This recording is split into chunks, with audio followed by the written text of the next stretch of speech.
السلام علیکم اشفاق صاحب. وعلیکم السلام سلطان صاحب. اشفاق صاحب, سعد الرحمان المعروف ٹکی بھائی, جی انہوں نے ایک ویلاگ کیا ہے اور اس میں انہوں نے اپنی رودات بیان کی ہے جو ان کے ساتھ دوران قید جو سلوک روا رکھا گیا. کیا تفصیلات ہیں اس کی؟ جی بلکہ میں نے زندگی میں پہلی دفعہ ڈکی بھائی کا کوئی ولاگ دیکھا ہے آج صبح. تو وہ اسی وجہ سے کہ وہ بہت زیادہ اب چھایا ہوا تھا, وہی موضوع ہے آج کل انٹرنیٹ کا. بڑی افسوسناک روداد ہے جو انہوں نے بیان کی ہے. اچھا, اس بات سے قطع نظر کہ ان کا جرم کیا تھا, قصور کتنا تھا, جو ان کے ساتھ طریقہ کار رکھا گیا تفتیش کا, اور پھر ان کے ساتھ کسٹڈی میں جو سلوک کیا گیا وہ بڑے افسوسناک ہے سلطان صاحب. اچھا, کیا تفصیلات ہیں اشفاق صاحب اس رویے کی؟ ڈکی بھائی نے یہ بتایا کہ وہ باہر جانے والے تھے ملیشیا اپنی مسز کے ساتھ. وہاں پہ وہ کسی کانفرنس میں انوائٹڈ تھے جو انفلوئنسر وغیرہ کی ہوتی رہتی ہے. تو پاکستان سے ایک میل ڈکی بھائی اور ایک کوئی فیمیل انفلوئنسر وہاں بلائی گئی تھی.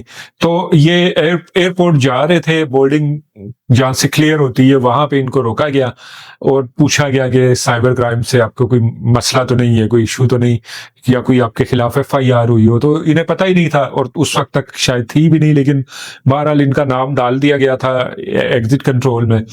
تو انہیں وہاں انتظار کرنے کا کہا گیا. گھنٹہ بھر انتظار کرنے کے بعد FIA کی ٹیم آئی, جو سائبر کرائم سیل, یا ہم اسے اب NCCIA کہہ سکتے ہیں, جی, یہ بن چکی ہوئی تھی. تو NCCIA کے افسران آئے اور انہیں اپنے ساتھ لے گئے. اچھا, اس میں جو افسوس کی بات ہے سلطان صاحب کہ ان کا 23 دن کا ریمانڈ لیا گیا جس میں ان سے تفتیش کی گئی.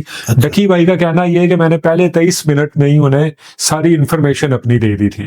اچھا, یعنی کہ میرے موبائل, میرا لیپ ٹاپ, اس کے پاسورڈ, میرے سارے اکاؤنٹس کے پاسورڈ, ساری کی ساری ایکسس ان کو دے دی تھی. میں نے جو کچھ وہ پوچھتے رہے میں نے اس کا ٹھیک ان کو جواب دے دیا. یعنی ان کا کہنا یہ ہے کہ 23 روزہ ریمانڈ کی کوئی تک نہیں تھی. میں نے تو پہلے 23 منٹ میں ہی انہیں بتا دیا تھا جو کچھ انہوں نے پوچھا, جو مانا وہ بھی مانا ہوگا. ظاہری بات ہے انہوں نے یہ بہرحال یہ تو درست بات ہے کہ وہ بیٹنگ ایپس کی پروموشن میں انوالو تھے ہمارے کئی دیگر انفلوئنسرز کی طرح, لیکن انہیں بہرحال اس کے بعد پھر ڈرا دھمکا کے تو بند کر دیا گیا.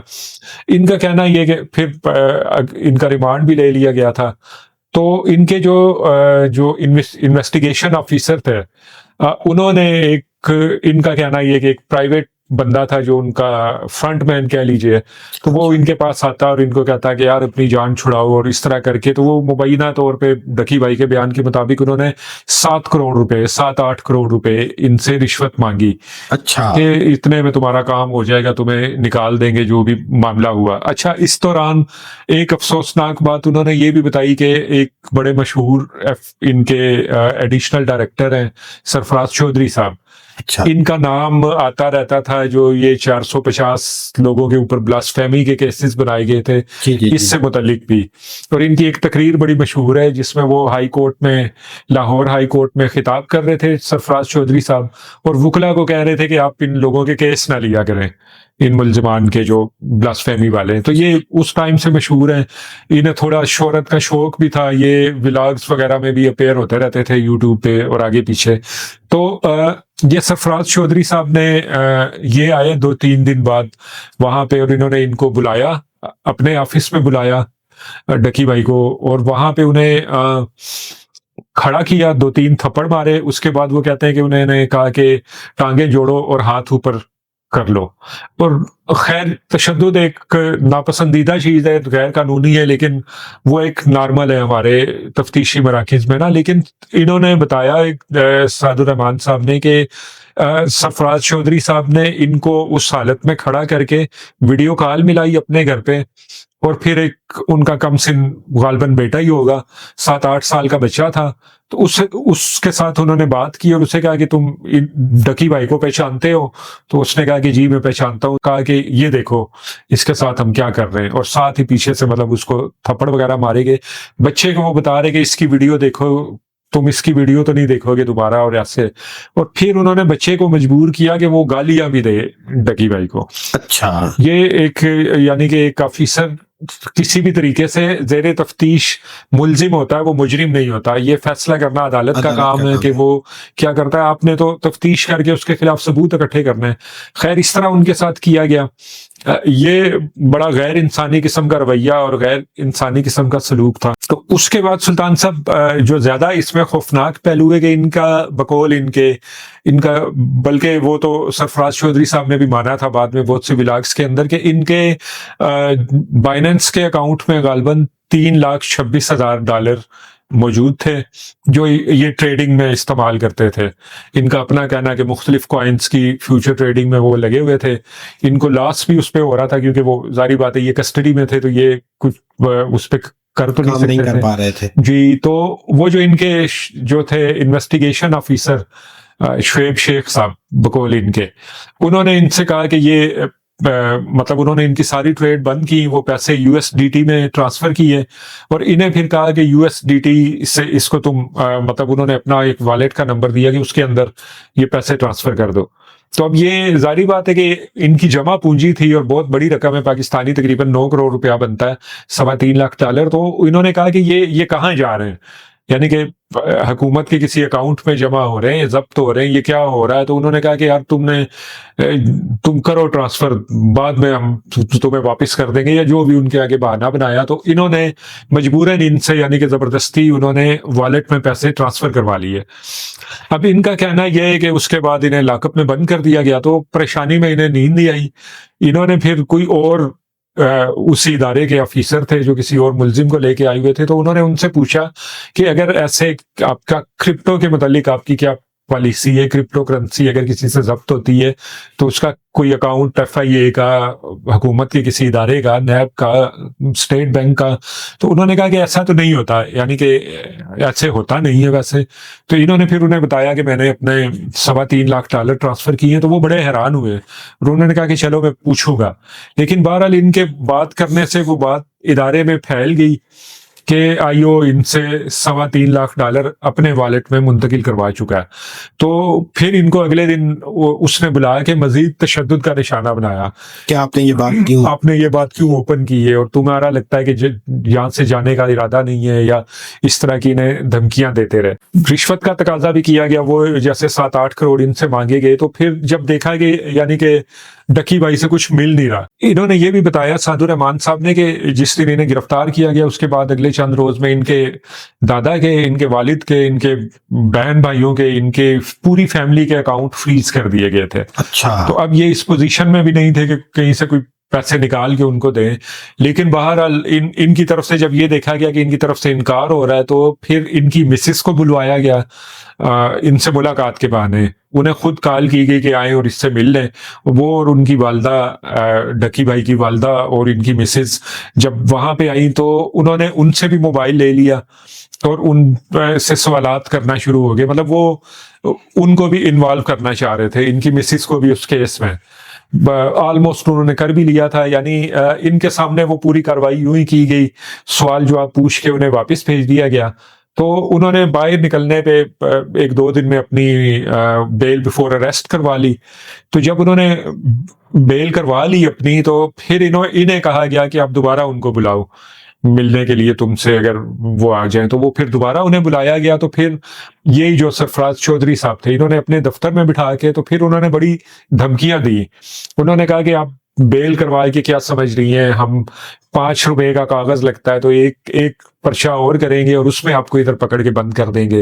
اور مطلب وہ پھر ججوں کے انہوں نے اپنے کانٹیکٹس میں سے نمبر بتائے کہ فلاں جج میرا جاننے والا ہے, تم کون اور کس, اس طرح کی وہ باتیں کرتے رہے. یعنی کہ انہیں بڑا غصہ بھی تھا اس بات کا کہ انہوں نے بیل کیسے کروا لی اور ہم سے بچ کیسے گئی, یا یہ بات بھی کیسے اوپن ہوگی. تو پھر انہیں اپروچ کیا گیا کہ اگر آپ چاہتے ہو کہ آپ کی بیوی کا نام, اس کے نام مقدمہ نہ آئے, اس کا معاملہ تو علیحدہ ہے, اگر اس پہ کیس نہ بنے تو اس کے ہمیں دو. 1 کروڑ روپیہ غالباً ان سے مانگا گیا. پھر 60 لاکھ روپے پہ بات ہوئی. تو ان کا کہنا یہ کہ ان کے کوئی ماموں ہوتے ہیں باہر جن سے انہوں نے پیسے منگوا کے تو ان کو دیے. 60 لاکھ روپیہ دیا گیا. اس کے بعد پھر وہ کوئی 30 لاکھ روپے مزید ان سے لیے گئے. وہ ڈکی بھائی کو جوڈیشل کرنے کے, یعنی کہ وہ ریمانڈ پہ ریمانڈ لیے جا رہے تھے, جبکہ تفتیش ان کے بقول پہلے دن ہی مکمل ہو چکی تھی. جو کچھ ان سے نکلنا تھا نکل چکا تھا. تو پھر انہوں نے کہا کہ ان کو جوڈیشل کرنا ہے, حوالات بھیجنا ہے, تو اس کے 30 لاکھ علیحدہ دیں.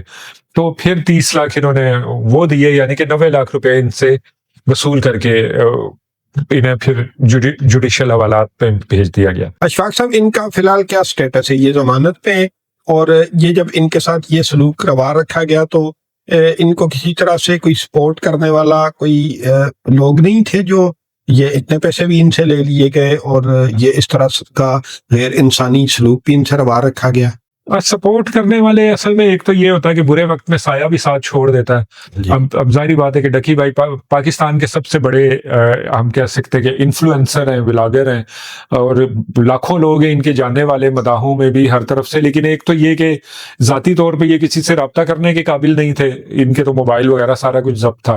ان کی فیملی کو بھی ڈرایا دھمکایا گیا تو وہ لوگ بھی غالباً اتنا نہیں ہوئے، اور خود سے کسی نے، ان کے خاندان یا دوستوں کی طرف سے کسی نے کوشش بھی نہیں کی زیادہ، جو احساس ہوتا ہے۔ اور چونکہ یہ جس پوزیشن پہ تھے، ان پہ تنقید ہمیشہ سے ہی بہت ہوتی تھی، وہ ناپسندیدہ قسم کی حرکتیں یا جو کچھ بھی ہوتا ہے، لیکن ایک بہت بڑا آپ کا حلقہ حاسدین کا بھی ہوتا ہے جی، اسپیشلی یہ ولاگرز اور یوٹیوبرز، اور ان لوگوں میں یہ چیز بہت زیادہ پائی جاتی ہے، کیونکہ لوگوں کو زیادہ کھینچنا، جو بندہ زیادہ کھینچ لے وہ کامیاب ہے۔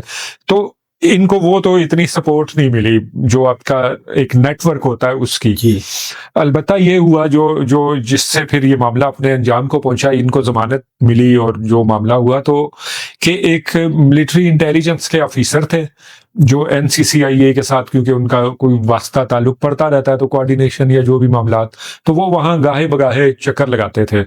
ڈکی بھائی کا انہیں پہلی دفعہ بھی وہ جب ملے تو انہوں نے اس سے پوچھا کہ بھئی تمہارا کیا معاملہ ہے، جو کچھ بھی تھا انہوں نے بتایا، تو انہوں نے پوچھا کہ تم سے کوئی پیسے وغیرہ تو نہیں مانگ رہے، حالانکہ مانگ رہے تھے، لیکن ڈکی بھائی نے کہا کہ یہ پتہ نہیں کون ہے، تو انہوں نے نہیں بتایا۔ ایسا ہی پھر 2-3 دفعہ ہوا، یعنی کہ ان کے جوڈیشل پہ ہوتے ہوئے ایسا ہوا، جوڈیشل ہونے سے پہلے جب یہ این سی سی آئی اے کے پاس تھے، تو جب ان سے مطلب وہ پیسے نکلوا لیے گئے تھے ان کی وائف کو دھمکیاں دے کے، اور پھر ان کا جوڈیشل کروانے کے لیے، تو تب وہ انہیں ایک بار اور ملے تو انہوں نے پوچھا، پھر انہوں نے سیدھا یہی پوچھا کہ تم سے پیسے کتنے لیے انہوں نے، اور انہوں نے بتایا کہ اچھا انہیں یہ بھی دھمکایا گیا تھا، نام ایجنسیوں کے لیے گئے تھے کہ خالی ہم نہیں، تمہارے پیچھے تو ملٹری انٹیلیجنس بھی پڑی ہوئی تھی، اور تمہارے پیچھے تو آئی ایس آئی بھی تھی، اور یہ یعنی کہ بہت ان کو اتنا گمبھیر معاملہ بتایا گیا۔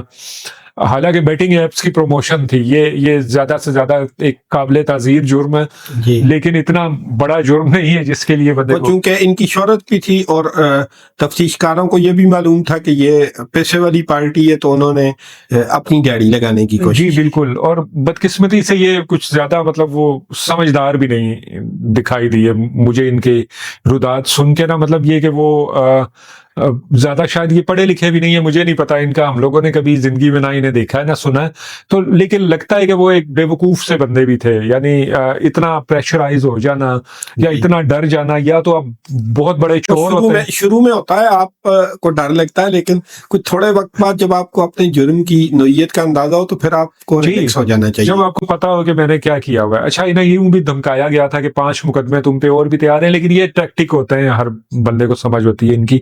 اینی وے ان سے جب وہ آخری دفعہ ایم آئی والے ملے آفیسر، تو انہوں نے سیدھا یہی کہا کہ تمہیں پیسے تم سے کتنے لیے انہوں نے، تو تب انہوں نے انہیں کھل کے بتایا، تو انہوں نے کہا کہ اچھا ٹھیک ہے، تو میں تمہارے گھر والوں سے بھی ملوں گا، تو تم تسلی رکھو۔ اب یہ وہ غالباً پوائنٹ تھا جہاں سے ملٹری انٹیلیجنس کو پتہ چلا کہ پیسے لیے جا رہے ہیں اس طرح، اور غالباً انہیں یہ بھی تکلیف ہوئی کہ ان کا نام بھی استعمال کیا جا رہا ہے، ادارے کا نام بھی استعمال کیا جا رہا ہے، تو اس سے ایک تاثر یہ بھی بنتا ہے کہ اس کے آفیسر بھی بیچ میں انوالو ہوں گے۔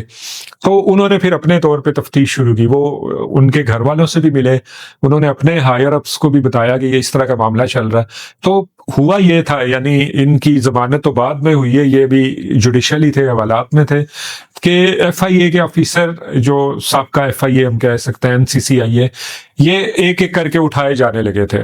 مطلب جو اوپن ہوئی تھی بات، اسلام آباد سے عثمان صاحب تھے ان کے ایک آفیسر، تو ان کی اہلیہ نے پولیس میں رپورٹ کروائی تھی کہ کچھ لوگ آئے اور میری شوہر کو گاڑی میں بٹھا کے لے گئے، تو ایسے ہی ان کے نا 7-8 آفیسر اٹھائے گئے تھے، اسلام آباد سے، لاہور سے، ملتان سے، پھر سنا تھا کہ کراچی سے بھی کوئی ایک بندہ پکڑا گیا۔ تو یہ ایک نیٹ ورک تھا پورا، جو یہ ڈکی بھائی کا کیس تو ایک ایگزامپل بن گیا، یا یہ سمجھے کہ سٹارٹنگ پوائنٹ بن گیا تو ان سے تو وہ پس پردہ اور بھی بہت سی کہانیاں ہوگی. ظاہر ڈکی بھائی تو معروف شخصیت ہے, ان کا کیس سب کو معلوم بھی ہے اور وہ ڈسکس بھی ہو رہا ہے, اور اس کی تفصیلات جو ہیں وہ لوگوں تک پہنچ بھی رہی ہیں, لیکن عام لوگ جو کسی اس طرح کے معاملے میں پھنس جاتے ہیں ان کی تو نہ کہانی سنی جاتی ہے اور نہ اس پہ توجہ دیتا ہے. اشفاق صاحب, یہ بہت المناک پہلو نہیں ہے کہ ہمارے وہ ادارے جن کا کام قانون انصاف کی فراہمی اور مجرموں کو ڈیل کرنا ہے, جرائم کی روک تھام ہے, وہ جب اتنا کریہ کردار ادا کر رہے ہیں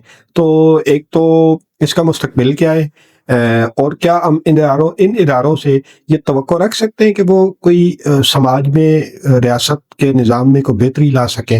جی سلطان صاحب, اب یہ ہمارے ہر تقریباً اس محکمے کا حال ہے جس کا عوام سے کسی نہ کسی صورت رابطہ پڑتا ہے. ڈکی بھائی کی معرفت سے ہم یہ کہہ سکتے ہیں کہ یہ بھی ایک بلیسنگ ان ڈسکائز ہی ہوتی ہے کہ یہ پکڑے گئے تو اس وجہ سے ایک بہت بڑا نیٹ ورک بھی پکڑا گیا, ورنہ اس سے پہلے بلاسفیمی میں بھی ہم نے دیکھا ہے ایف آئی اے کے لوگ جی انوالو تھے لیکن کوئی کاروائی نہیں ہوئی تھی. وہی لوگ, ان میں سے بہت سارے آفیسر ہیں, یہ 7 لوگ تھے, پھر 17 تک پہنچ کی تعداد.